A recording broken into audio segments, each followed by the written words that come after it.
इसका आराम से क्यों मान लो होता √3, ठीक है। चलो मान लो पहला क्वेश्चन होता find del net if I is equal to 60 degree and del net I is equal to 60 degree, ठीक है। बात नहीं करो, ठीक है। सेकेंड, ठीक है,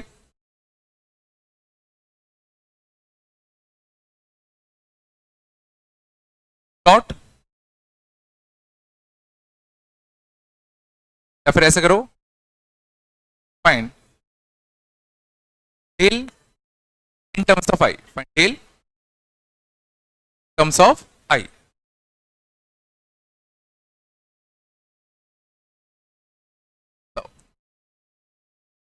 क्वेश्चन बड़ा आसान सा, स्फीयर है जिसका म्यू गिवन है √3, इंसिडेंट एंगल आई दिया हुआ है, रेडियस ऑफ कर्वेचर इसका 40 है ना। वैसे इसको जरूरत नहीं पड़ेगी, क्या जरूरत है, प्योर रिफ्लेक्शन ही होगा ना। बताओ फिगर सोचो क्या होगा, हो क्या रहा होगा, पहले तो ये फील करो क्या हो रहा होगा, पहले फील। ये नॉर्मल है, ये आई से कुछ आ रहा है, आर से रिफ्लेक्ट करता, बोलो, और रे डायग्राम याद है इसका। तो ये अगर रेडियस है तो ये भी कितना होगा रेडियस, तो इसलिए ये अगर एंगल आर होगा तो ये एंगल भी कितना होगा आर, और यहां क्या होगा प्योर रिफ्लेक्शन, यहां क्या होगा प्योर रिफ्लेक्शन, ये आर होगा तो ये भी कितना होगा आर। इसका नॉर्मल होता क्या होता नॉर्मल, और ये अगर आर है तो ये अगर आर एंगल है तो ये कितना होगा आर ही होगा, और ये अगर आर होगा फाइनली रे तो आई से ही बाहर निकल जाएगी। डायग्राम याद है, स्फीयर के केस में याद करो एंगल्स बड़े अच्छे आते थे क्योंकि ये आर तो ये भी आर, ये ट्रायंगल आइसोलेशन एंगल होगा। पूछ लो ये सारे लेंथ बराबर है ना, तो बोलो क्या मैं आई पहले केस में देखो आई गिवन है, पहले क्या गिवन है आई गिवन है, तो इस वाले सरफेस पर स्नेल्स लॉ लगा दे, बताओ तो स्नेल्स लॉ क्या होता है अपना, जो कितना है 1 साइन आई, तो साइन 60 कितना √3/2, इसका म्यू कितना √3 जो कितना साइन आर, तो आर की वैल्यू तुम्हारी कितनी आगे बताओ 30 डिग्री। तो अगर आर 30 डिग्री आ गया तो क्यों ना मैं डेल की वैल्यू आई के टर्म में निकाल लूं, आई और आर के टर्म में, क्या मैं डेल की वैल्यू आई और आर के टर्म में निकाल सकता हूं क्या, बताओ। डेल निकालना है तो रे को जाना इधर चाहिए था, चला इधर गया तो कितना मुड़ गया, ये कितना होगा आई माइनस का आर, तो आई माइनस आर मुड़ा किसको क्लॉकवाइज को, del net I minus R कैसा क्लॉकवाइज, क्लॉकवाइज को मैं प्लस ले रहा हूं, एंटी क्लॉकवाइज को माइनस ले लूंगा। बताओ इस वाले सरफेस पे कितना डिविएशन आएगा, इस वाले पे कितना आएगा, तो जो रे को जाना इधर चाहिए था, रे को जाना इधर चाहिए था, चला इधर गया, हाँ? ये पूरा कितना होता 180 माइनस का 2r, पाई माइनस का 2r, वो भी क्लॉकवाइज।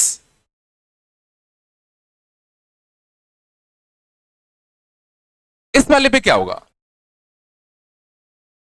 रे जा कैसे रहा था इधर, तो कायदे से उसको जाना चाहिए था इधर, बट चला गया इधर, और ये अगर आर है तो ये भी कितना होता आर, और बताओ ये है कितना, तो ये आर होना चाहिए था बट है कितना आई, आएगा आई माइनस का आर, भी पॉजिटिव आर है ना भाई, कितना आएगा तो 2i पाई, पाई प्लस का कितना 2i माइनस का कितना 4r, हमारा क्या था डेल पहले केस में आई कितना है 60 और आर कितना है 30। पहले केस में आई कितना है 60, आर कितना है 30, तो 120 120 कट गया, आ गया टेल नेट। पहले केस में कितना आ गया पाई।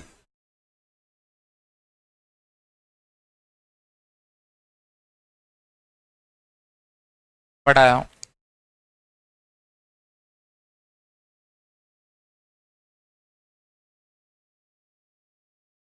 सेकेंड पार्ट क्या है, find del in terms of I, find del in terms of I. देखो डेल हमने इन टर्म्स ऑफ आई और आर निकाल लिया, बट क्वेश्चन में क्या पूछा गया, find del in terms of I alone. Obviously R को एलिमिनेट करना पड़ेगा। आर को एलिमिनेट कैसे करें, ऑब्वियसली स्नेल्स लॉ यूज कर ले। तो आई और आर में रिलेशन क्या आएगा, 1 इंटू कितना साइन आई इक्वल टू कितना, क्यों कितना था इसका √3 ना, √3 इंटू कितना बताओ साइन आर, है ना। आर की वैल्यू कितनी आएगी, आर की value sign inverse of 1/√3 times of कितना साइन आई। तो डेल फंक्शन कितना आता, पाई माइनस पाई प्लस का कितना 2i माइनस का 4r, और r कितना है sine inverse of sine i by √3।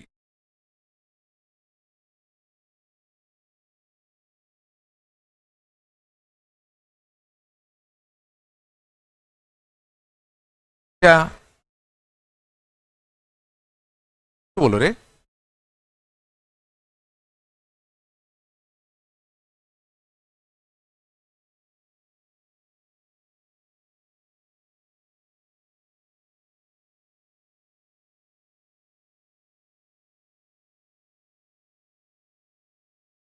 हो गया, कोई दिक्कत है क्या, आया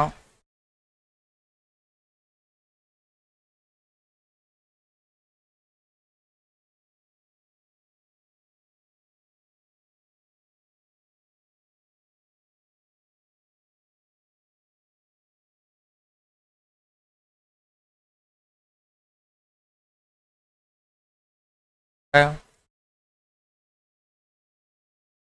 क्या?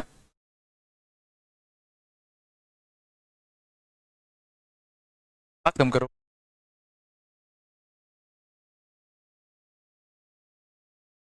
हैं?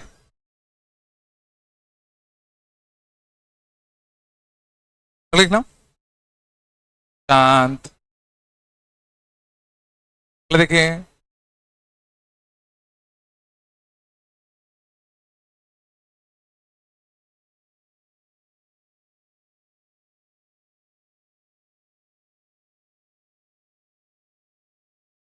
ठीक है,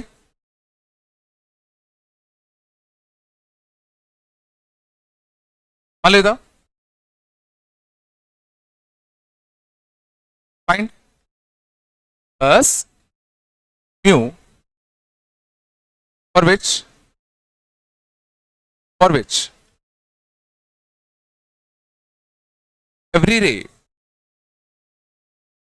शांत जाओ, फर्स्ट TIR और ऑल आई 0 से 90,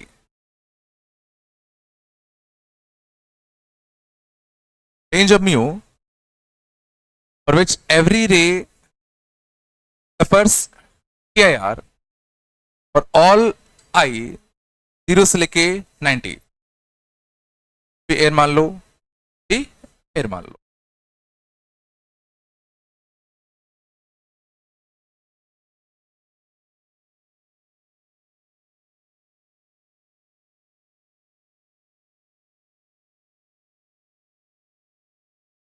कैसे सोचे,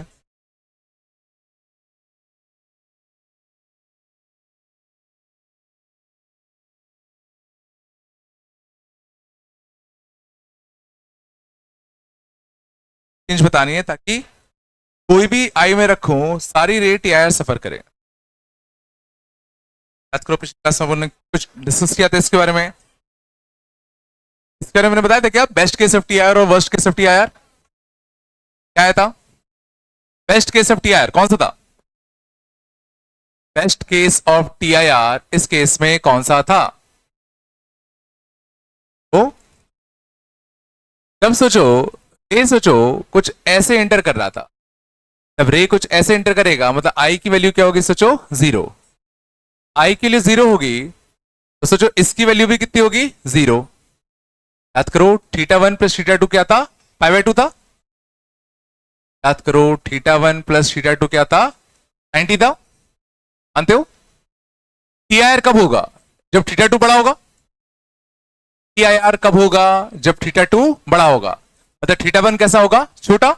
और θ1 छोटा कब होगा, जब I कैसा होगा, छोटा। This was best case of,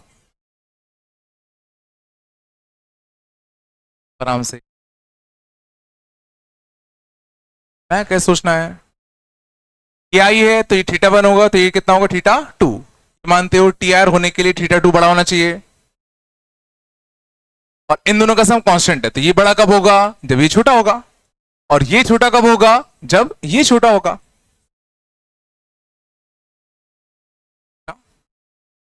या वैसे भी दिख रहा है कि अगर तुम सोचो रेस को बिल्कुल तुम ऐसे ही भेज दोगे तो रेस ऐसे ही तो जाएगा, पक्का TIR होगा ये तो। सोच पाएगा फर्स्ट केस ऑफ TIR कौन सा होता, फर्स्ट केस ऑफ TIR कौन सा होता, जब रे तुम्हारा क्या करता, ग्रेजिंग इंसिडेंस, रे ग्रेजिंग इंसिडेंस करता। This was the worst case of, first case of TIR। तो अगर हमें रे को हमेशा TIR करवाना है तो क्या करूं, अगर अपन वर्स्ट केस में TIR करवा पाए तो हर एक केस में TIR हो जाएगा। अरे हो, अगर वर्स्ट केस में TIR हो गया तो हर केस में TIR हो जाएगा ना। अपन वर्स्ट केस में TIR कराने की कोशिश करते हैं, वर्स्ट केस में 90 से भेजोगे और सोचो इसमें जस्ट TIR हो जाए, इसमें जस्ट TIR हो जाए, ये 90 आएगा। क्या सोच पा रहे हो कि ये एंगल कितना आएगा, C, और ये 90 है तो सोचो ये भी C आएगा। μ1 sin I equal to μ2 sin C, μ2 sin C equal to μ1 sin I। C कितना आ गया तुम्हारा, सोचो 45, तो सब 90 होगा ना। है कि दोनों C कैसे हुए, हाँ। और C अगर 45 आया, इस सरफेस के लिए क्रिटिकल एंगल 45 है। म्यू कैसे निकालूं, यहां पर स्नेसो लगा दे, तो म्यू इंटू कितना, sine C equal to 1 into कितना बताओ, साइन 90, और साइन C कितना है 45, म्यू कितना आएगा बताओ, √2 आएगा, √2। जस्ट √2 पर जो ग्रेजिंग इमरजेंस होगा, जस्ट √2 पर ग्रेजिंग इमरजेंस होगा। TIR करने के लिए क्या करूं, और TIR तुम्हारा क्या आएगा, ग्रेटर देन,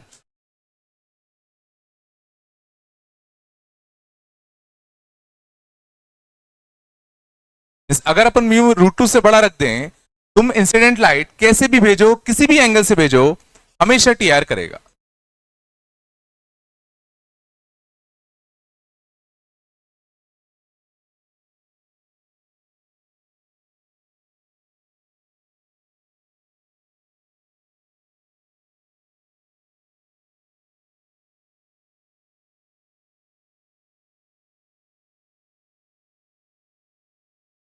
क्या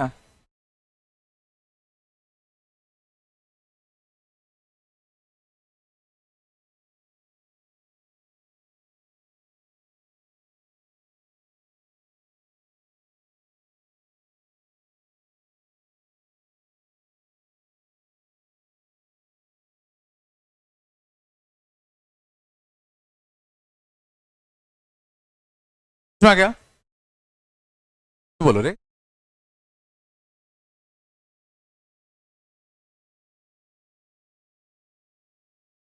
हाँ फिर से बोलो क्या, मतलब क्रिटिकल एंगल ना,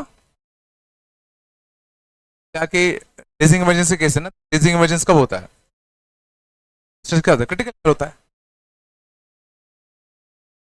ये सी कैसे हो गया? उल्ट, इसके लिए स्नेल्स लॉ लगाते हैं तो क्या होता? Mu one sine I equal to mu two sine R, और इसके लगाते हैं तो mu two sine C equal to mu one sine 90, ये 90 ये 90, mu one sine 90 mu one sine 90, तो ये दोनों सेम आएंगे ना। दो जगह तुम स्नेल्स लॉ लगाते हैं तो मैं इसका सीधा रिजल्ट लिख दिया। नहीं आ रहा क्या? दो सी कैसे आ गए? इसमें आ रहा है ना भाई।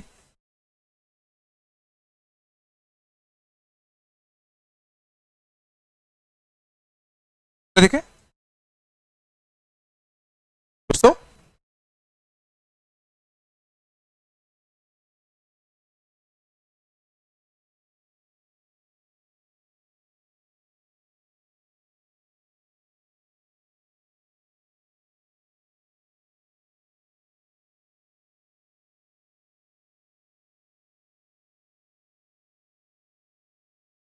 टॉपिक क्या क्या होगा?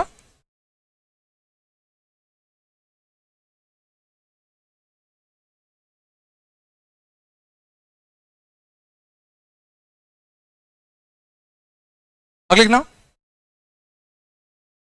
Topic, refraction through multiple slabs. Refraction through multiple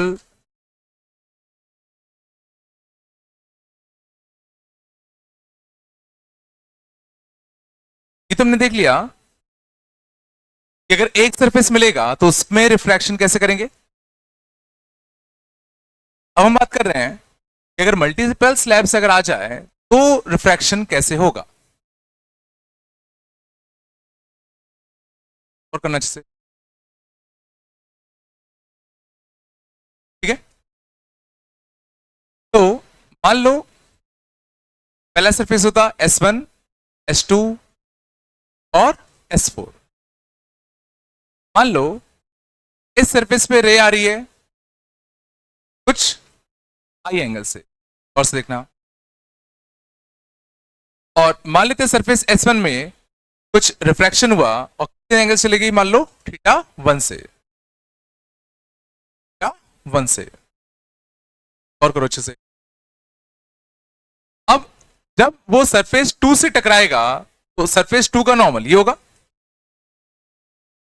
सोचो ये एंगल अगर थीटा 1 है, इस एंगल के बारे में क्या कहोगे? और ये एंगल भी थीटा 1 ही होगा। अब यहां पर मान लो जैसे भी रिफ्रैक्शन होता, मान लेते ये एंगल होता कितना? थीटा 2 होता, थीटा 2 होता। तो फिर जब वो सरफेस 3 से टकराएगा तो ये नॉर्मल होगा। क्या सोच पा रहे हो कि ये एंगल भी थीटा 2 ही होगा? होगा अल्टरनेट इंटीरियर।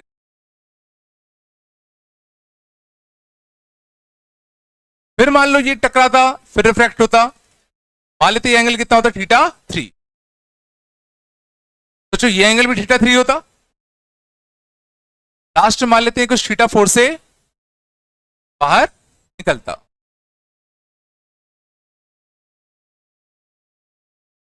पहले इस वाली सरफेस पे बताओ स्नेल्स लॉ क्या लगाऊं? मान लेते हैं क्या होता? म्यू नॉट, मान लो था म्यू 1, तो मान लो म्यू 2, जो था म्यू 3, मान लो वापस से होता म्यू नॉट। ठीक है, बताओ इस वाले सरफेस पे स्नेल्स लॉ लगाते क्या बनता? Mu not sine I equal to कितना बताओ? म्यू 1 इंटू कितना? Sine theta 1।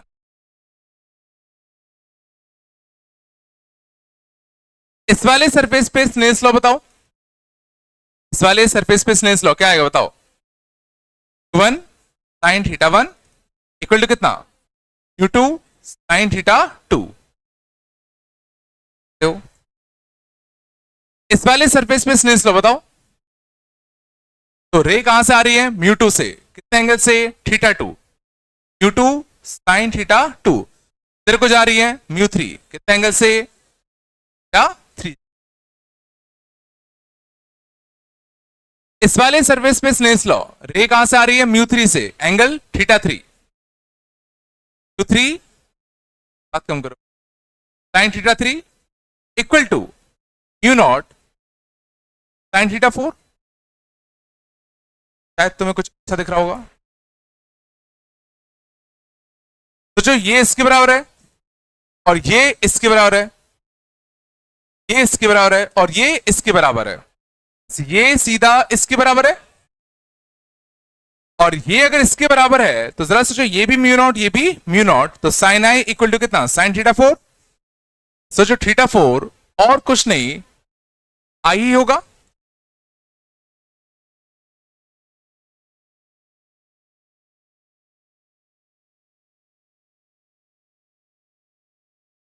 और उससे भी अच्छी बात क्या है कि अगर मुझे इस सरफेस से एंगल अगर निकालना है, और करना बहुत अच्छा, अगर मुझे ये पता करना है कि फाइनली जो रे है वो उसने इस सरफेस से कितना एंगल बनाया, तो मैं बीच के सरफेस क्यों लूं, सीधा इससे इस पर स्नेह से लगा दे। ये कहां से आई, mu one, sorry mu not sine I, तो ये किधर को गई, म्यू नॉट साइन आर, और ऑटोमेटिकली कितना मिल जाता, आई। अगर मुझे ये वाला एंगल चाहिए तो मैं ये एंगल निकालने की जरूरत नहीं है, सीधा इसमें और इस वाले सरफेस में सीधा स्नेह लगा दे। क्या बोलना चाह रहा हूं कि अगर मान लो कुछ ऐसा होता, बहुत सारे सरफेस होते, ठीक है, surface S1, S2, S3, S4, S5, S6 और S7। मान लो क्या है, किससे, आई से, इसका म्यू नॉट, इसका म्यू वन, इसका म्यू टू, है ना, म्यू थ्री, इसका म्यू फोर, इसका म्यू फाइव, म्यू सिक्स और इसका म्यू सेवन। गौर करो, मान लो मुझे ये पता करना है फाइनली रेस टकराते टकराते टकराते टकराते टकराते यहां से कितना एंगल बना रहा है, मुझे ये पता करना होता। यहां से कितना एंगल बना रहा है मुझे ये पता करना होता, तो हम डायरेक्टली स्नेल्स लॉ लगाते किन दो सरफेस के बीच में, इस वाले में और एक इस वाले में, और क्या लिखते बताओ, म्यू नॉट साइन आई, इस वाले सरफेस का म्यू कितना, म्यू फाइव, तो सीधा कितना साइन, क्योंकि सोचो बीच में क्या करते, इसका इसका लिखते, फिर इसका इसके साथ, तो जो सब बराबरी तो आते, ये इसके बराबर, ये इसके बराबर, मतलब ये इसके बराबर, ये इसके बराबर, तो डायरेक्टली इसको इसके बराबर कर दो ना। और समझ में आया? अगर मल्टीपल स्लैब्स पैरेलल रखे हैं और तुम्हें सीधा nth स्लैब में कितना एंगल बन रहा है ये निकालना है, सीधा इसमें और इसमें सीधा स्नेह लगा दो।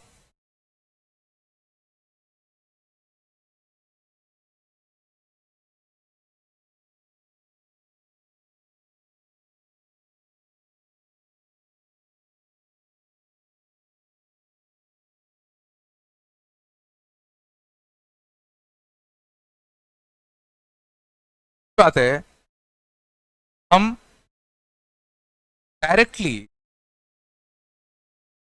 इन्हीं भी दो सरफेस, इन्हीं भी दो सरफेस बीच में लॉ लगा सकते हैं।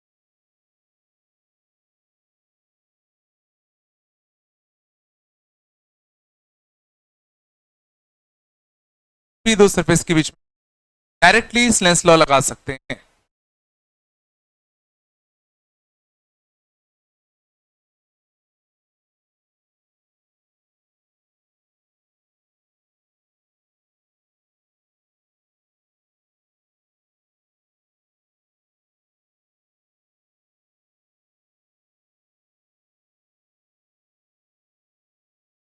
बोले क्या,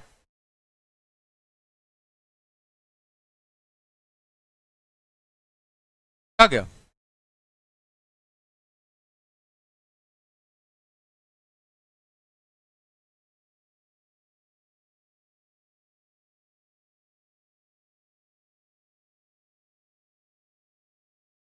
तूने सेड वाला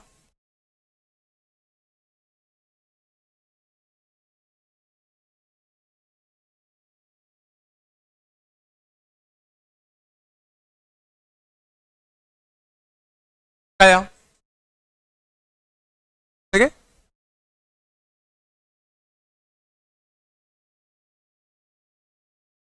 क्वेश्चन देखना,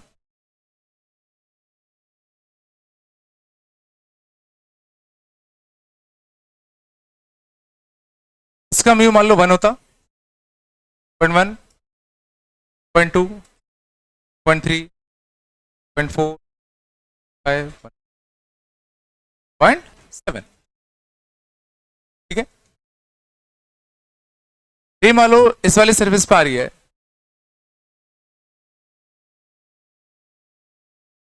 मान लेते हैं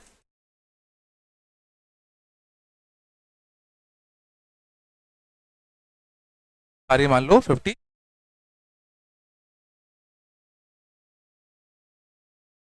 मान लो था surface 1, 2, 5 and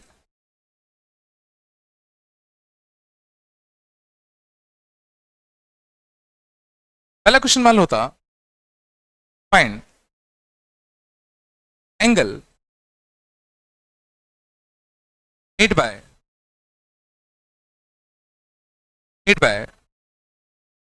refracted ray with surface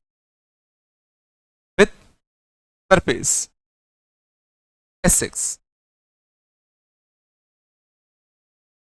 and angle made by the refracted ray with surface S6। थोड़ा दो क्या, थोड़ा दो, चलो बताओ पहला पार्ट कैसे करते। Angle made by the refracted रे with the surface S6, S6 कौन सा होता है, ये होता, बोलो। तो फाइनली रिफ्रैक्टेड रे ने इसके साथ कितना एंगल बनाया, ये मान लो सरफेस S6 है, रे ऐसी आ रही है, बीच में कुछ तो भी हो रहा होगा, अपन को उससे मतलब नहीं है, उनको फाइनली किससे मतलब है, यहां किस एंगल से रे निकली, बीच में कुछ भी हो रहा हो अपन को उससे मतलब ही नहीं है।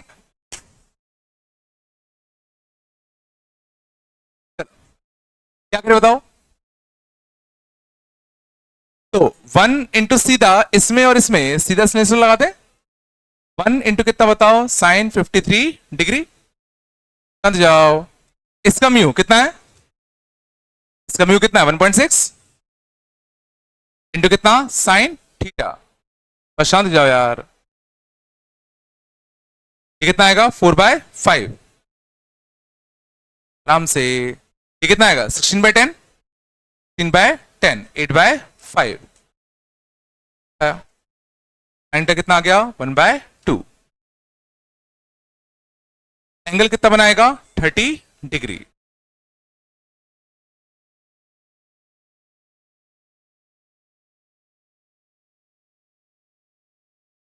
पार्ट तुम्हें सब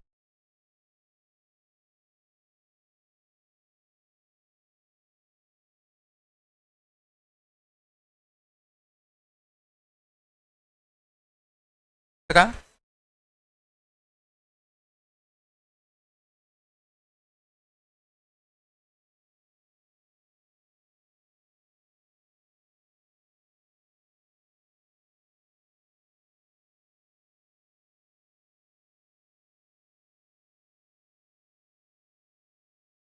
मान लो था, सेकंड पार्ट देखना बड़ा अच्छा होता, समझ जाओ,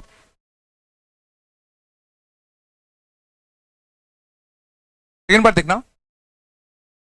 फाइंड सरफेस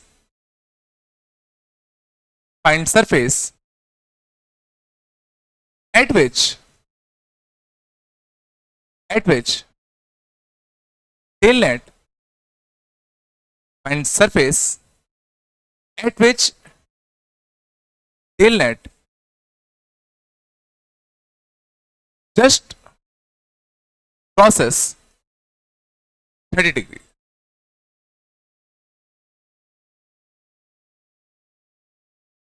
एक में थोड़ा अच्छा क्वेश्चन हो गया, बात कम करो, find surface at which tail net just crosses 30 degree. Question का मतलब समझ में आ रहा है? तो समझ में आ रहा है क्या है बताओ? टेल नेट अपन को जस्ट 30 क्रॉस कराना है, तो नेट डिविएशन 30 क्रॉस होना चाहिए। नेट डिविएशन अगर 30 क्रॉस होना चाहिए तो बीच में कितने भी सरफेस होते हैं अपन को नहीं पता। मान लेते ये सरफेस S1 है, ये मान लो सरफेस कुछ SX है, तो यहां से सोचो 3 डिग्री पे रे आई। फाइनली हम लोग क्या चाहेंगे कि फाइनली जो रे जाएगी कुछ R पे निकलेगा, और नेट डिविएशन अपन को कितना चाहिए, कम से कम 30 का। तो सोचो 53 पे जा रहा था, R पे चला गया, तो डिविएशन कितने का आएगा? तो 53 पे आ जाता, कायदे से 53 पे जाना चाहिए था, चला किसके गया फाइनली R पे, तो डेविएशन कितने का आएगा? 3 माइनस का R। और ये हमें क्या चाहिए, कम से कम 30। क्या चाहिए? 30। R हमें क्या चाहिए? R हमें चाहिए लेस देन कितना? 23। R हमें लेस देन कितना चाहिए? 23। निकाल नहीं पाएंगे, निकाल नहीं पाएंगे। चलो चलो सुनो, I60 ले लो हाथ में, I53 क्या अच्छा आएगा? आई मान लो अपन ने बदल दिया, आई मान लो कितना है? 60। तो अपन को नेट डिविएशन क्या चाहिए? 30 से ज्यादा। आर अपन को क्या चाहिए? 30 से कम।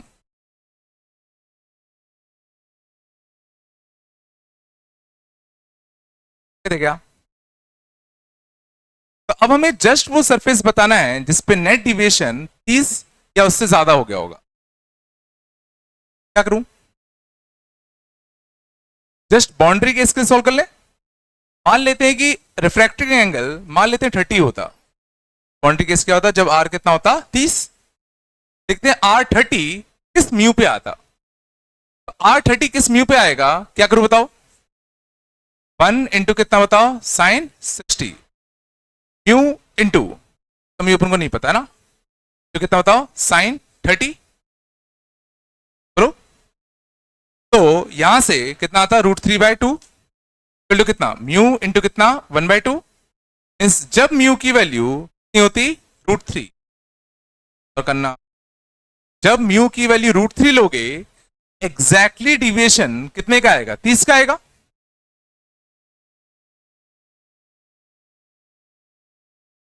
मींस जब म्यू की वैल्यू मैं क्या लूंगा? 1.732। तब सोचो एग्जैक्ट डिविएशन कितने का आता? 30 का। लो है ना? बताओ कौन सा सरफेस आंसर आएगा? S7 की S8 या S6?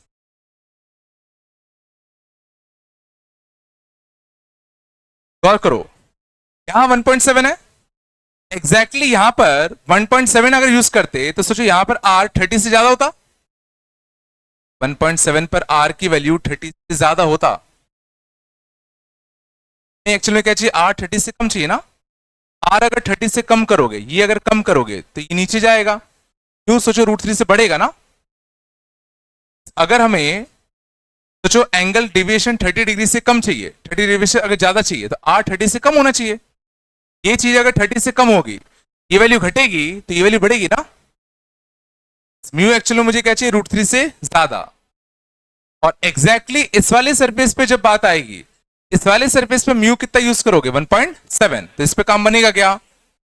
जब 1.8 पे यूज करोगे तब काम बनेगा ना। S7 पे काम नहीं बनेगा। S8 पे क्या होगा? नेट डिविएशन तुम्हारा 30 को क्रॉस करेगा।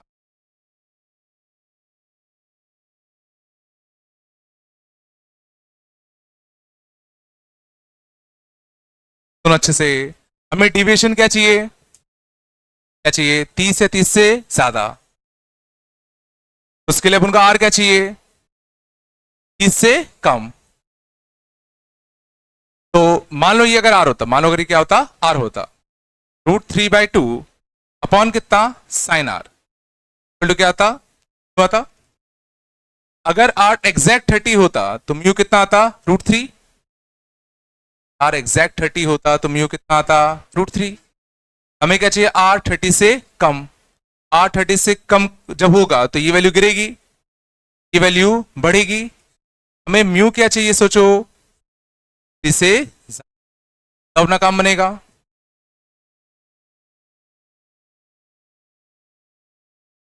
नेट डिविएशन 30 डिग्री से ज्यादा कब आएगा, जब तुम म्यू कितना यूज करोगे, √3 या उससे ज्यादा। मैं पूछ रहा हूं कि अगर तुम इस वाले सरफेस पर, इस वाले पे और इस वाले पे स्नेल्स लॉ अगर लगाते, क्या नेट डिविएशन 30 के पार जाता क्या? उसके लिए कौन सा लगाना पड़ता, इसमें और इसके बीच में। तो किस सरफेस पे जाके 30 डिग्री से या उससे ज्यादा का डिविएशन आया, S8 पर।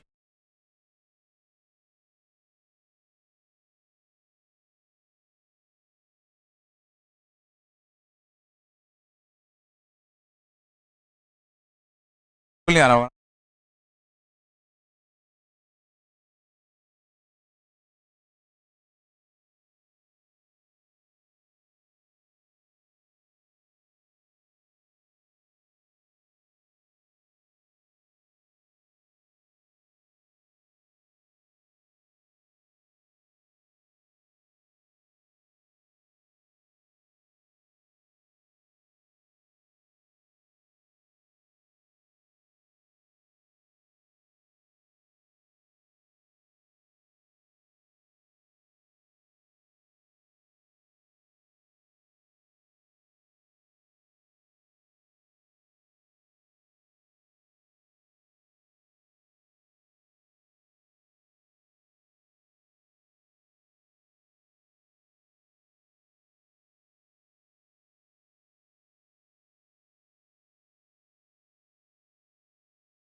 हाँ,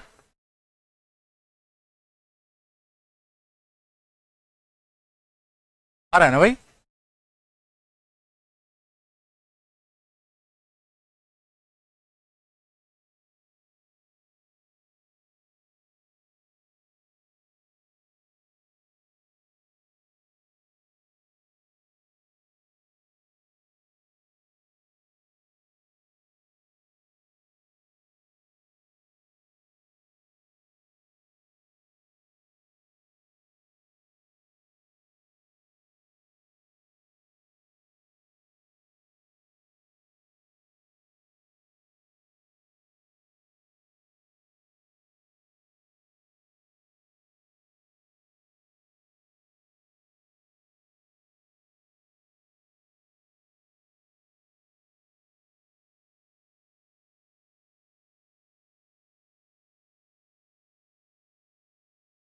This at which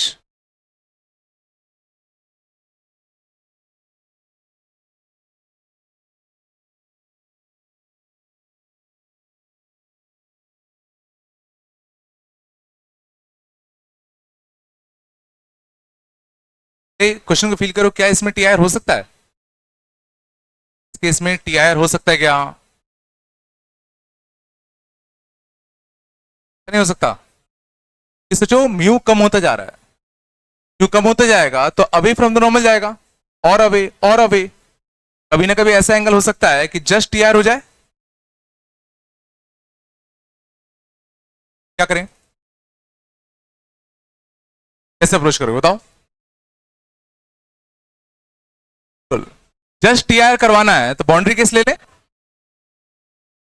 तो हमें ध्यान देना, बीच के सारे सरफेसेस से मतलब नहीं है, हमें बीच के सारे सरफेसेस से मतलब है क्या। हम तो कह रहे हैं कि मान लो भाई ये कुछ एनएच सरफेस होता, एनएच सरफेस होता, इसका म्यू मान लेते क्या होता, म्यू। और इस सरफेस पे मान लो रे कुछ ऐसी आती, लो, और यहां पर जस्ट टी आई आर मतलब ग्रेजिंग इमरजेंस का केस हो रहा है। मान लेता हूं कोई एनएस सरफेस होता है जिसका कुछ म्यू होता, और एग्जैक्टली इस सरफेस पर जस्ट ग्रेजिंग इमरजेंस हो गया, तो क्यों ना मैं ये म्यू निकाल लूं। क्या मैं ये म्यू निकाल पाऊंगा, ये सोचो इसका म्यू कितना 1.6, इसका म्यू नहीं पता, एंगल कितना 30, 1.6 इंटू कितना sine 30 equal to mu into sine R, और आर कितना है तुम्हारा 90। म्यू कितना आएगा 1.6 बाई 2, तो कितना आएगा 0.8।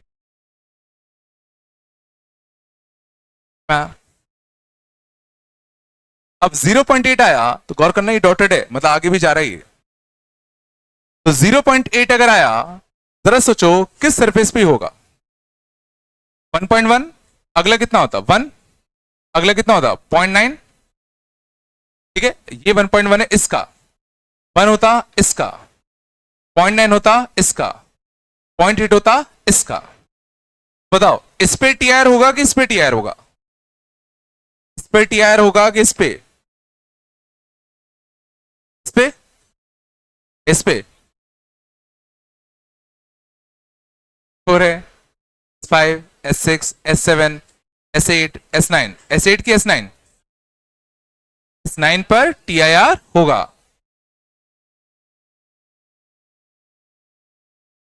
सिंपल सी बात है, जब तुम शांत, मान लो, ठीक है, जब तुम इस वाले सरफेस में और इस वाले सरफेस पर अगर स्नेस्टर लगाओगे तो क्या यूज करोगे? 1.6 इंटू साइन 30। और इस वाले सरफेस पर अगर तुम लगा रहे हो तो 0.8 इंटू साइन आर तो यूज करोगे। जब इससे टकरा रहे होगे तभी तो 0.8 यूज करोगे यार। ग्रेजिंग इमरजेंस होगा। आंसर कितना आएगा?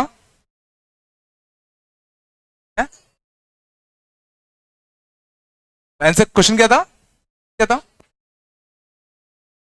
Find surface at which TIR occurs. Answer कितना आएगा?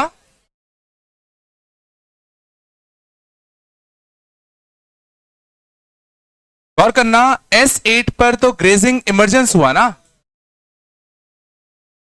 तो S8 पे एक्चुअल में क्या हुआ? Grazing emergence. तो एक्चुअल में कभी टीआर हो ही नहीं पाएगा कि ये तो ग्रेजिंग इमरजेंस सीधे निकल गया। मैं क्या कह रहा हूं तब अप्लाई क्वेश्चन में कि यहां पे ग्रेजिंग इमरजेंस हुआ, यहां टीआर हुआ नहीं, और ये इससे कभी टकराएगा नहीं, हॉरिजॉन्टली निकल गया। ऐसा क्वेश्चन नहीं आएगा, टेंशन मत लो, ठीक है ना। तो आंसर अपन S9 ही बोल देंगे। अपन ध्यान देना, S8 नहीं बोलेंगे क्योंकि S8 पर ग्रेजिंग इमरजेंस हो रहा है, टीआईआर नहीं हो।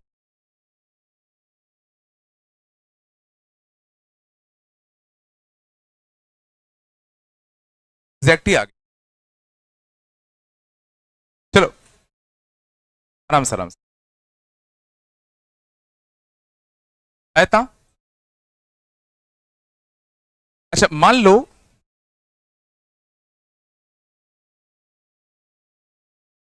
अगर आंसर, मान लो कुछ आंसर म्यू का आया होता 0.83,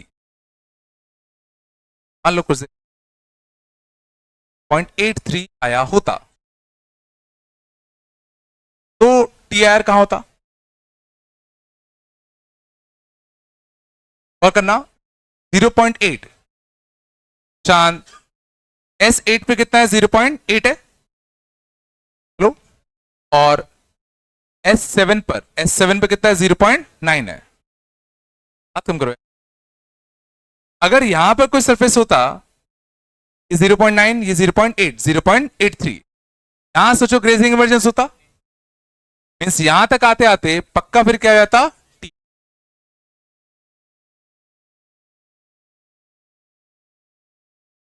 सॉल्व करने पे 0.8, 0.8 और 0.9 के बीच में 0.83 पड़ रहा है। हाँ, ग्रेजिंग इमरजेंसी केस 0.8 तक आते आते तो पक्का टीआर हो ही जाता।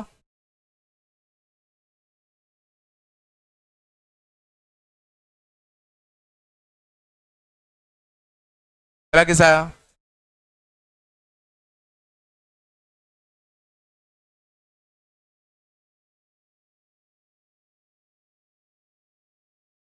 बस बात नहीं करो।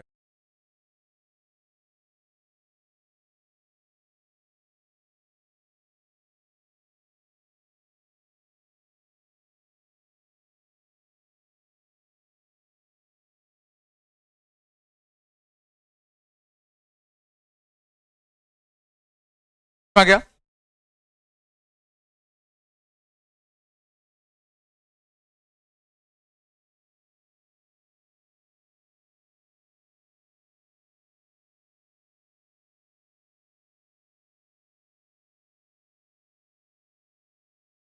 ठीक है।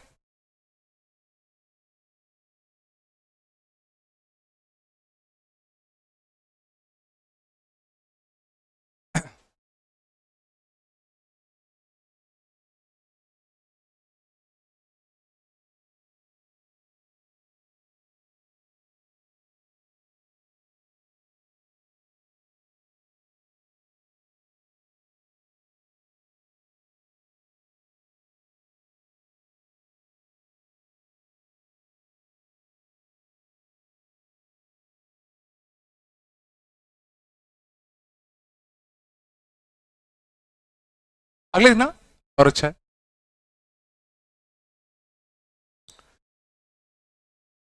बस मान लो एक सरफेस से म्यू तो मजीरो एक्सेस जो म्यू है तुम्हारा वेरी कर रहा है विथ वाई का म्यू वेरी कर रहा है वाई अलग अलग वाई पर अलग अलग म्यू है। एक रे एंटर करता है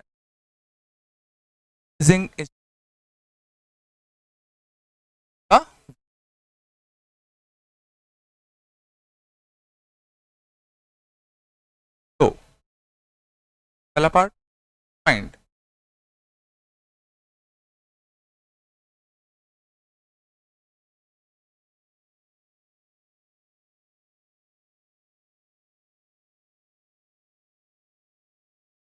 विथ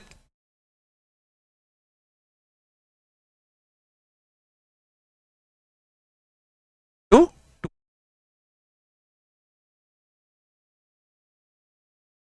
ऑफ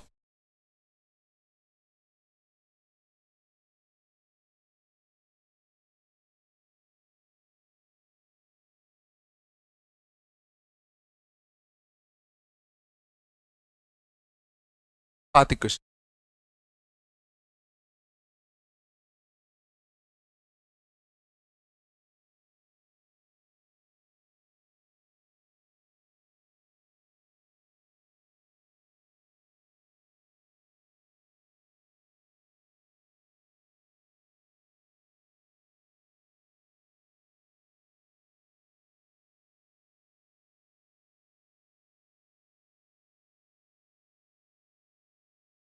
मैं तो ये फील करो कि ए का पाथ होगा कैसा रफ।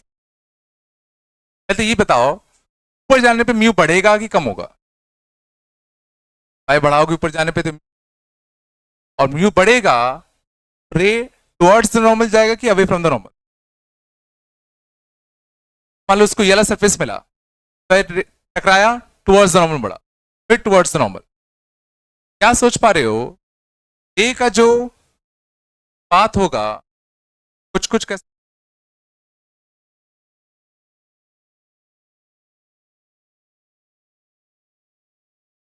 मुड़ रहा होगा टुवर्ड्स द नॉर्मल। तो जैसे यहां था यहां टुवर्ड्स द नॉर्मल मुड़ा और मुड़ा फिर और मुड़ा फिर और मुड़ा कुछ कुछ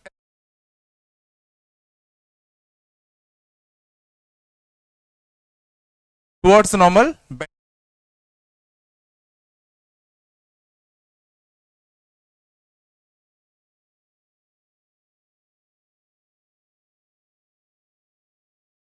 पहला पार्ट देखते हैं angle made by the refracted ray with X X at Y equal to कितना 2।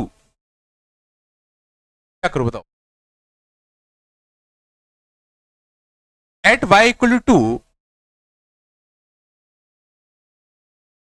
पहले तो ये सोचो y इक्वल टू 2 पर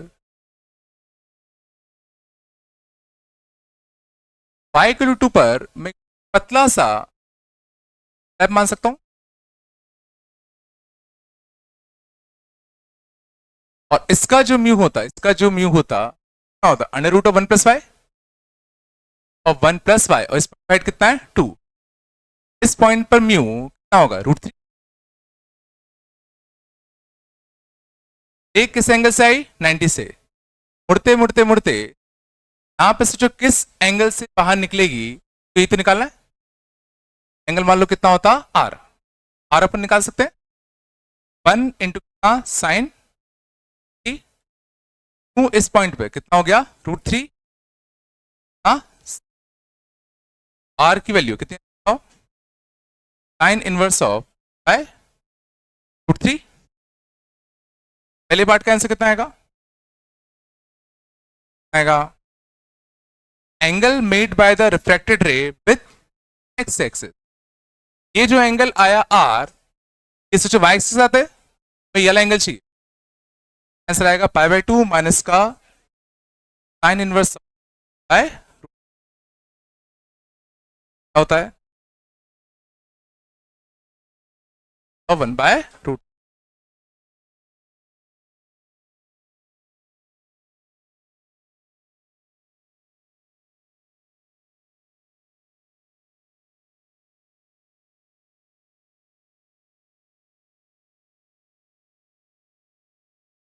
देखना पड़ेगा and equation of the locus of the रे और पाथ इक्वेशन, इन्हें जो पाथ ट्रेस किया इसकी इक्वेशन चाहिए।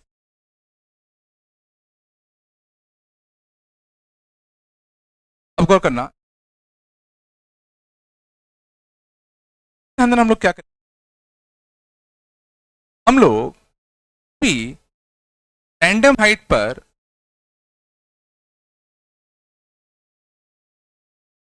रिफ्रैक्टेड रे का आर निकालने,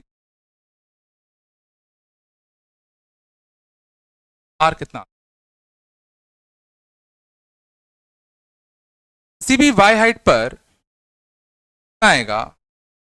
तो इस पॉइंट पर देखो, क्या सोच पा रहे हो कि तो जो मैं ग्लास स्लैब ले रहा हूं वो बहुत ही स्मॉल थिकनेस का,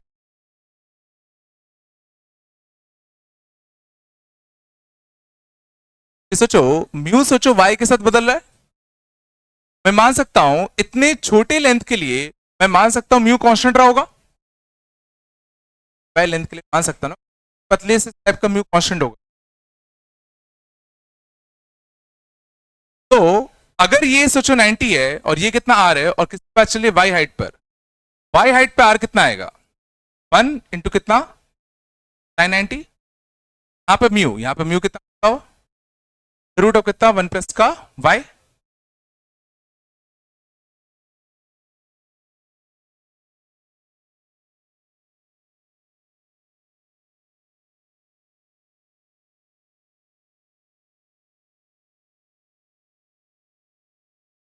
साइन आर की वैल्यू,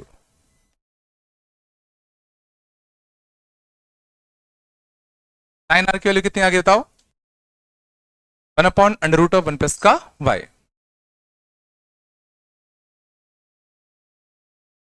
अब गौर करना बहुत इंपॉर्टेंट, अगर मुझे इस पाथ की इक्वेशन अगर चाहिए, अगर मुझे इस पाथ की इक्वेशन, मैं क्या करने वाला हूं, इस पाथ पर, ये जो पाथ है इस पर किसी भी x, y पर, इस पाथ पर किसी भी x, y पर जो टेंजेंट डलता उसका स्लोप निकाल ले। और टेंजेंट का स्लोप सोचो हमेशा किससे नापा जाता है, एक्स एक्सिस से,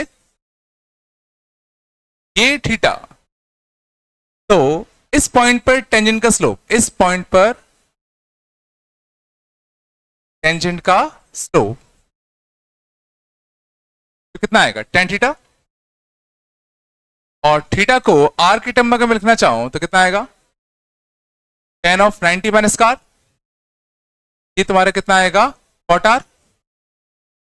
और देखो साइन आर मेरे को पता है, साइन आर हमें पता है कितना है 1/√1 प्लस वाई, ये कितना आएगा इसका स्क्वायर माइनस इसका square root by cot r आ गया root bye.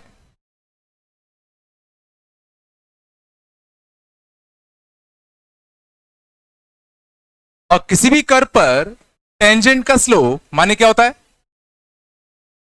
y by D, तो dy बाय dx की वैल्यू हमारी कितनी आ गई root by, D Y by D x की वैल्यू तुम्हारी कितनी आ गई, रूट बाय। अब गौर करना, इस रूट वाई को डी वाई के नीचे भेज दूं, इस डी एक्स को यहां भेज दे, और दोनों साइड क्या कर दो, इंटीग्रेट। तो 1/√y का इंटीग्रेशन कितना आएगा, 2√y। dx का इंटीग्रेशन कितना आएगा, x प्लस सी।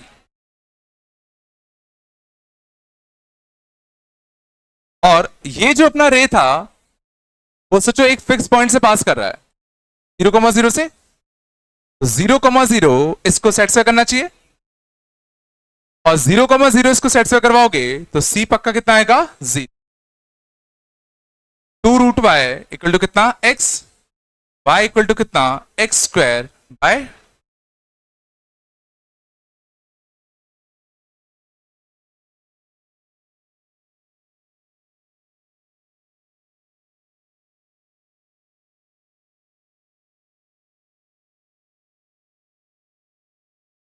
कुछ नहीं आता। कभी भी किसी भी, ध्यान देना, किसी भी चीज के पाथ की अगर इक्वेशन अगर तुम्हें चाहिए होती तो सिंपली क्या करो, उस कर्व पर किसी भी x, y पे, किसी भी x, y पर बस तुम टेंजेंट का स्लोप निकाल लो। अगर तुम टेंजेंट का स्लोप निकाल पाए x और y के टर्म में, अगर तुम टेंजेंट का स्लोप निकाल पाए x और y के टर्म में, सीधा dy बाई dx को से इक्वेट करो और दोनों साइड क्या कर दो, इंटीग्रेट कर दो।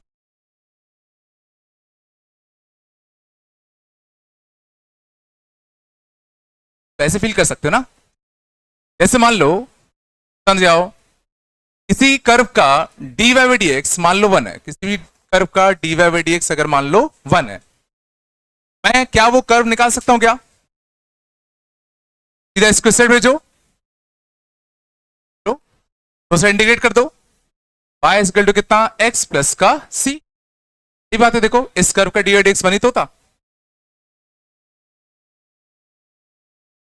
ये कहना चाह रहा हूं कि अगर तुम किसी भी कर्व का dy बाई dx x और y के टर्म में निकाल पाए, तुम कर्व भी बता दोगे वो किस कर्व का dy बाई dx है।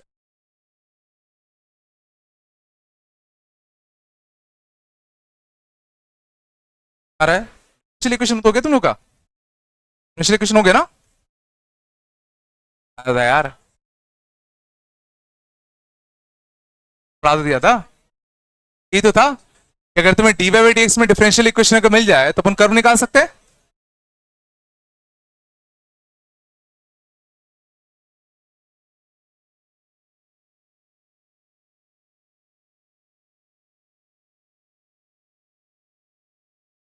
हट लो इसको, किसी भी कर्व की पाथ की अगर इक्वेशन चाहिए होती है, बस तो किसी भी x y पर टेंजेंट का स्लोप निकालो, तो तुम्हें dy बाई dx मिल जाएगा x और y के टर्म में, दोनों साइड इंटीग्रेट करो। तो बात कम करो।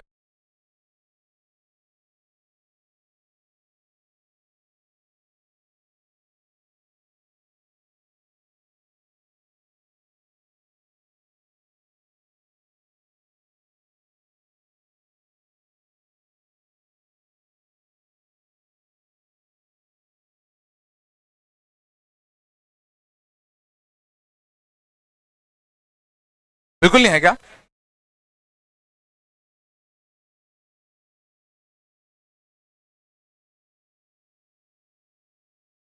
आराम से।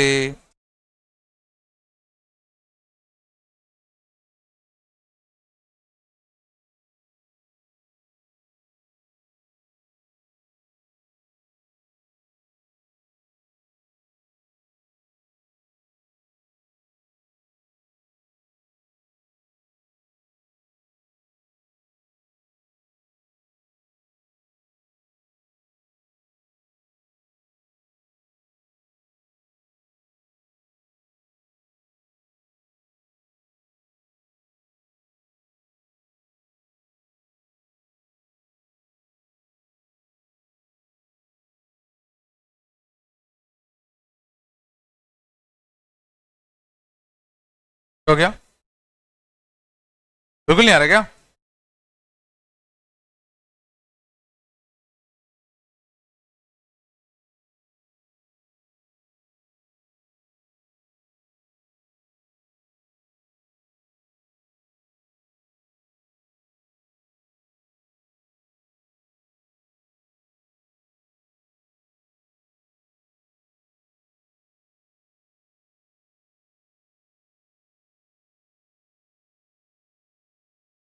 अंदर जाओ।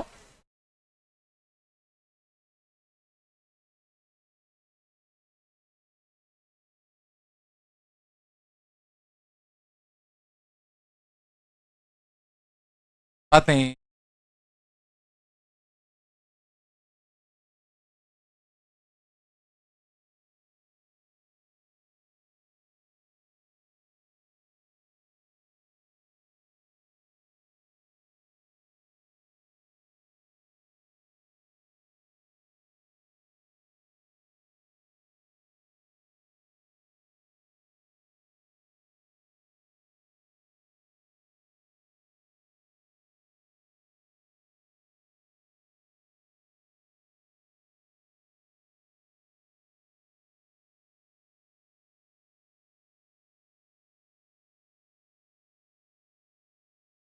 अंदर अच्छे से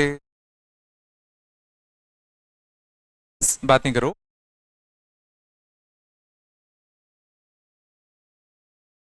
इस बार समझ में आ रहा है म्यू कैसे बदल रहा है? एक्स में आगे जाओगे तो म्यू बदलेगा। क्या तुम वो पतला सा एलिमेंट बता सकते हो मैं कैसे लूं जिसमें म्यू कांस्टेंट में मान सकता हूं, हॉरिजॉन्टल की वर्टिकल? तो फील कर पा रहे हो कि इस बार किसी भी एक्स आगे जो dx लेंथ का एलिमेंट बनता, इस पूरे पर मैं म्यू कांस्टेंट मान सकता हूं। देखो इन सब का एक्स कोऑर्डिनेट सेम होगा ना, सब पॉइंट्स का एक्स कोऑर्डिनेट कैसा होता? सेम। इस पर मैं म्यू मान सकता हूं कुछ इस करार होता। तो रे का पाथ की इक्वेशन निकालने के लिए क्या करना पड़ेगा? रे पाथ इक्वेशन निकालने के लिए क्या करना पड़ेगा? किसी भी एक्स कॉमा वाई पर, और सोचो, ये सोच पा रहे म्यू आगे जाने में बढ़ रहा है, ये भी समझना टुवर्ड्स नॉर्मल मुड़ेगा, टुवर्ड्स नॉर्मल मुड़ेगा ना। फाइनली मान लेते हैं ये नॉर्मल से कुछ आर एंगल बनाता।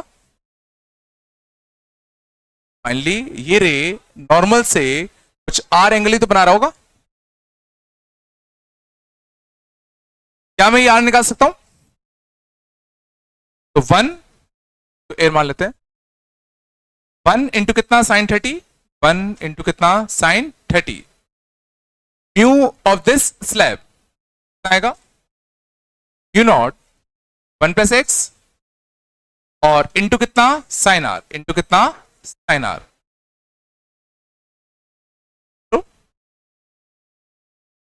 तो म्यू नॉट कांस्टेंट है ना, तो साइन आर की वैल्यू, साइन आर की वैल्यू कितनी आ गई?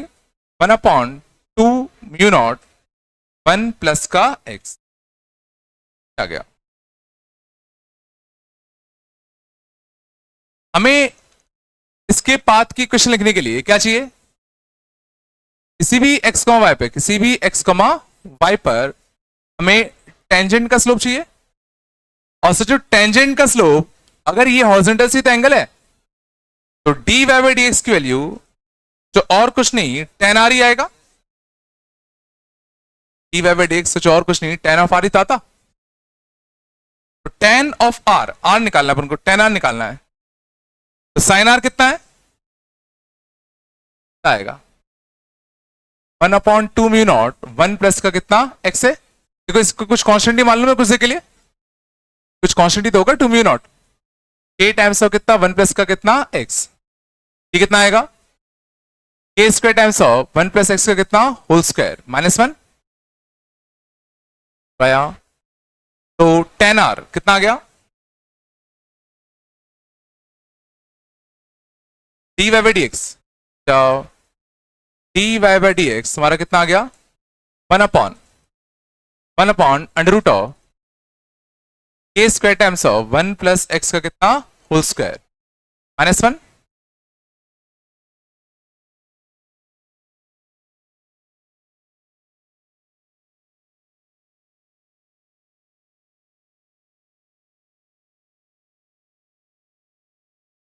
अब बस क्वेश्चन उठता है इसको इंटीग्रेट करना है, तो dx को यहां भेज दूं, तो dx upon under root of k square times of 1 plus x का कितना? Whole square -1। तब बस उठता है क्या में इसका इंटीग्रेशन आता है क्या?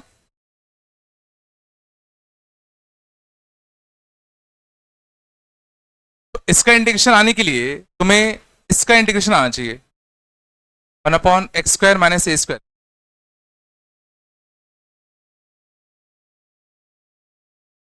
हो गया तुम लोगों का?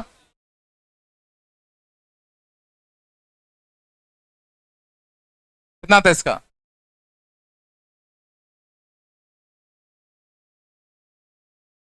इसका कितना आता है?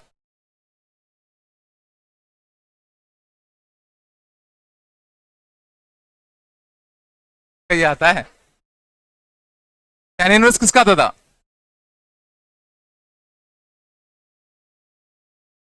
सही आता था। क्या याद किया तुम लोगों तो? क्या आता है? साथ तक कराया है, चौथी का ही है।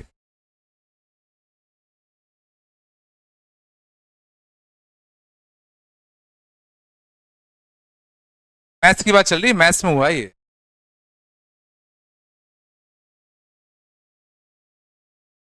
कुछ नहीं पड़ा क्या? चलो शांत। अरे यार इस तो के टाइम्स क्या 1 + x है? क्या बताऊं मैं? आएगा इसका लॉग ऑफ के टाइम्स कितना? 1 + का x प्लस a², 1 + x का होल स्क्वायर -1 के +c। समझ जाओ।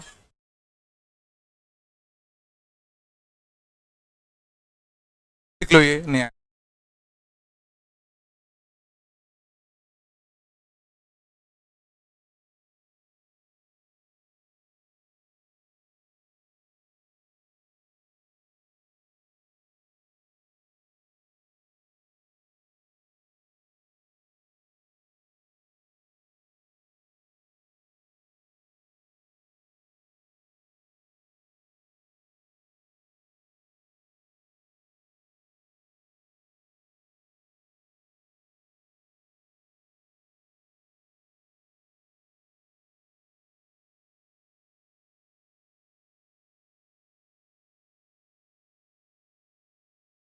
बस बात नहीं करो।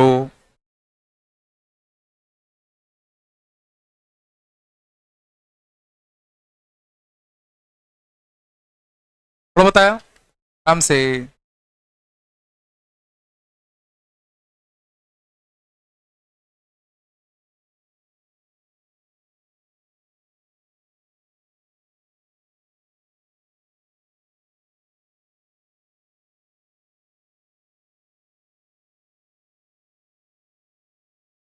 तो नहीं है क्या?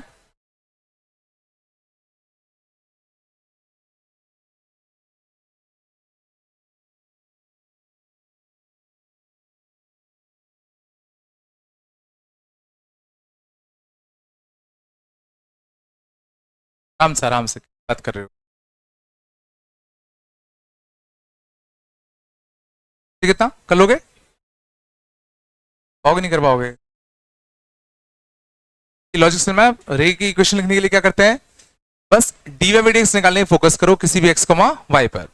x, y पे तुम्हें अगर डी वाई डी एक्स मिल गया फिर तुम्हें बस इंटीग्रेशन करना आना चाहिए।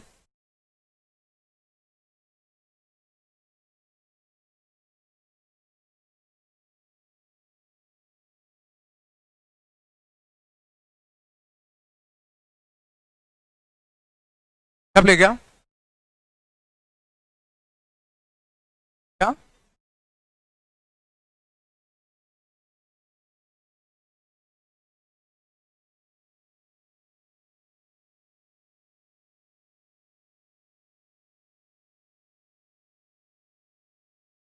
लगाया?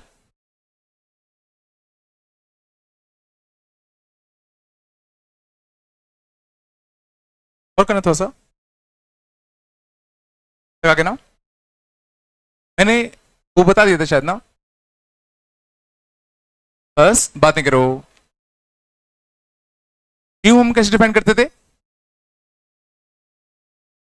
Velocity of speed of light in vacuum upon speed of light in medium. Speed of light in medium. मैंने बता दिया था. म्यू सिंपली क्या होता है? Speed of light in vacuum upon speed of light in that particular medium. और speed of light in vacuum में हम लोग मानते हैं अप्रोक्सीमेटली कितना होता है? 3 × 10⁸ मीटर पर सेकेंड. बता चुका हूं.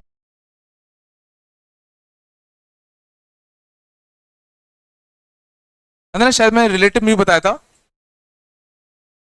Mu mu of 1 with respect to कितना? 2. समझ जाओ. ये शायद क्यों नहीं है? ये क्या होता है? μ2 अपॉन कितना? μ1. बात तुम करो. म्यू रिलेटिव, तो 2 का mu with respect to first का. सेकेंड मीडियम में म्यू कितना आएगा विथ रिस्पेक्ट टू कितना? फर्स्ट. ना ये ऊपर आता है और ये कहां आता है? नीचे. μ2 अपॉन कितना? μ1. जैसे कि अगर मैं पूछता ग्लास का म्यू कितना होगा विथ रिस्पेक्ट टू कितना? वाटर, क्या लिखो बताओ? Mu glass upon mu water. Mu glass कितना लेते हैं? 3/2. म्यू वाटर कितना? 4/3. आएगा 9/8.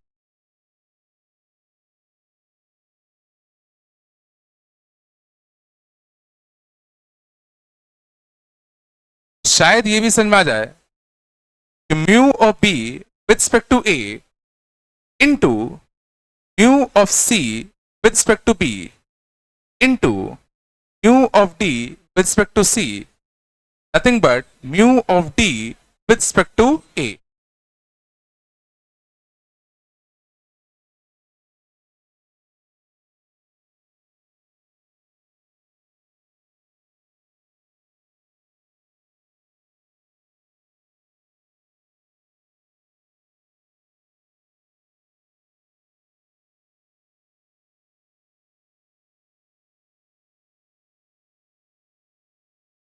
चलो हटा दो क्या?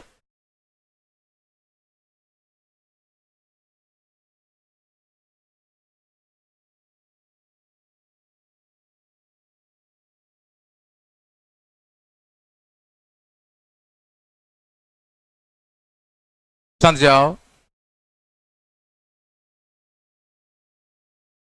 और करना, अगर कोई लाइट रे, बात कम करो यार, एक मीडियम से दूसरे मीडियम जा रही है. कोई लाइट रे एक मीडियम दूसरे मीडियम जा रही है. इसका μ1 है, इसका म्यू. तो अंदना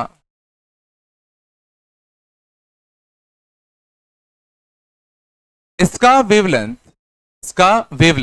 कितना है? लैम्डा. तो इसका वेवलेंथ हो जाएगा λ/μ. इसकी स्पीड अगर c होती तो इसकी स्पीड हो जाएगी c/, लेकिन इसकी फ्रीक्वेंसी अगर f है तो इसकी फ्रीक्वेंसी भी f ही होगी. फ्रीक्वेंसी माने नंबर ऑफ ऑक्सिलेशंस पर सेकंड मान लो. नंबर ऑफ ऑक्सिलेशंस पर सेकंड ये चेंज नहीं. इस एक सेकंड में मान लो अगर ये 500 बार ऊपर नीचे होता तो इस मीडियम में भी एक सेकंड में ये 500 बार ही ऊपर नीचे होगा. हाँ, इसका जो वेवलेंथ होगा वो कम हो जाएगा. स्पीड ऑफ लाइट भी, इसकी स्पीड भी कम हो जाएगी इस फ्रीक्वेंसी में. बट फ्रीक्वेंसी में ध्यान देना कोई चेंज नहीं है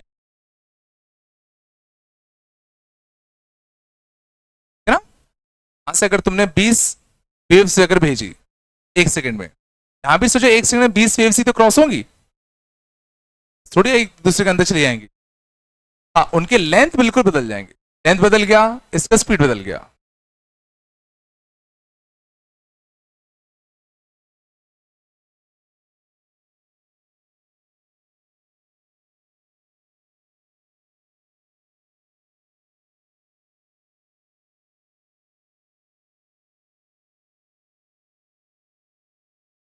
इसीलिए गौर करना क्या होता है, जब हम व्हाइट लाइट भेजते हैं, गौर करना, तो सोचो जिसका वेवलेंथ ज्यादा होगा, जिसकी वेवलेंथ अगर ज्यादा होगी, उसका म्यू ज्यादा होगा कि कम होगा?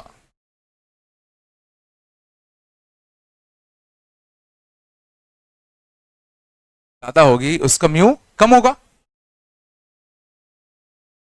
अब वेवलेंथ ज्यादा, उसकी म्यू कम, है ना? और वेवलेंथ ज्यादा कौन सी की होती है? रेड की, ब्लू की? रेड की वेवलेंथ ज्यादा होती है, तो रेड का वेवलेंथ ज्यादा तो उसका म्यू कम, ब्लू का वेवलेंथ कम तो उसका म्यू ज्यादा।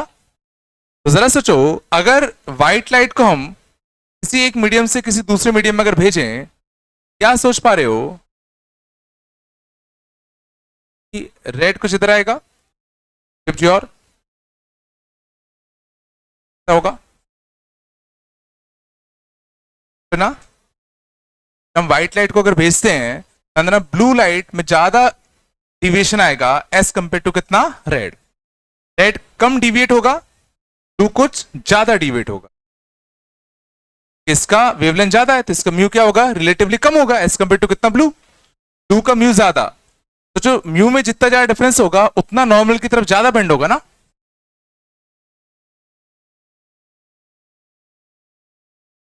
बट ये फिनोमेना जनरली हमें इफेक्ट में नहीं लेना होता जब तक क्वेश्चन में इस पे बोला ना गया हो। आ रहा है? इतना ध्यान रखो, जिसकी वेवलेंथ ज्यादा उसका म्यू कम, का लैम्डा ज्यादा, उसका म्यू।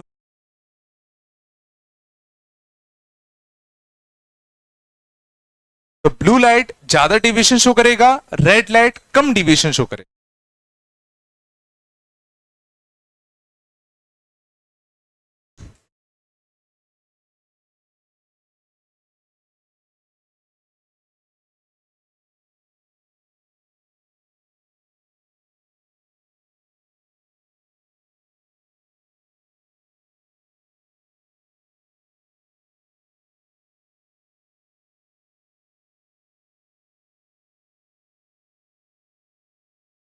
तो बताया तो?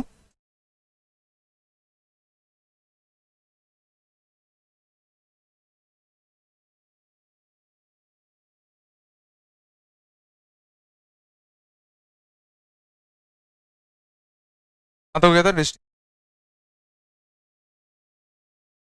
पूरी हुई थी क्या? पूरी नहीं हुई क्या? पूरी कर लेना, काय पूरी कर, हो गया क्या?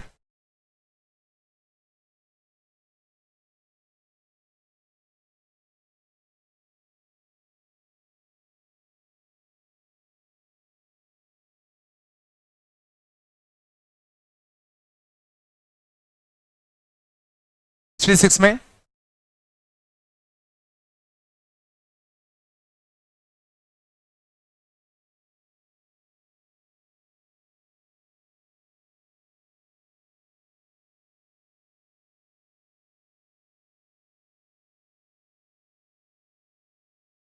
7,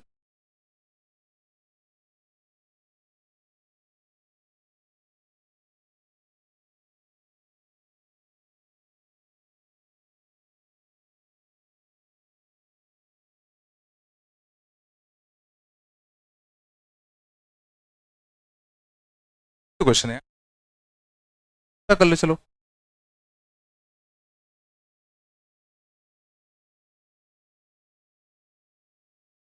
65 के बचे हुए क्वेश्चन और डिस्ट्रिक्ट 6 15 तक कर लो, है ना?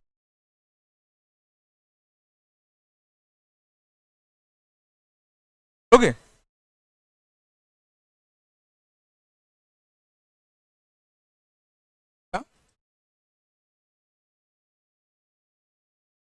तो बताया,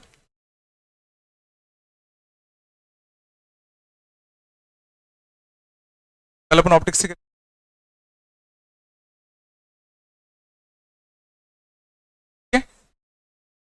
और इवेंट्स की पीआईक्यू करे किसने क्या?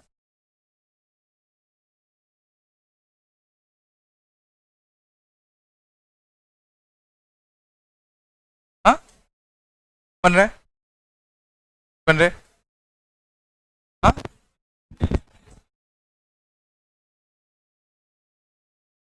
बिल्कुल नहीं बन रहा क्या?